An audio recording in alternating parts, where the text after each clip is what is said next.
Če ste vinjeto denimo kupili 1. decembra lani, vam bo namesto do 1. decembra letos, torej eno leto, veljala 4 mesece dlje, torej do aprila prihodnje leto.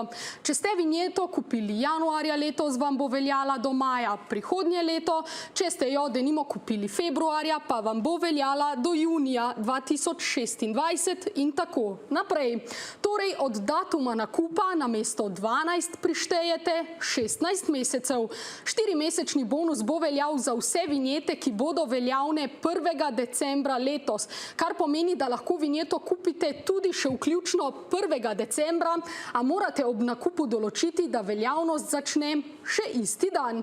Če pa bo letna vinjeta kupljena ali bo njena veljavnost začela teči 2. decembra 2025 ali kasneje, pa bo veljala klasičnih 12 mesecev, so sporočili iz Ministrstva za infrastrukturo.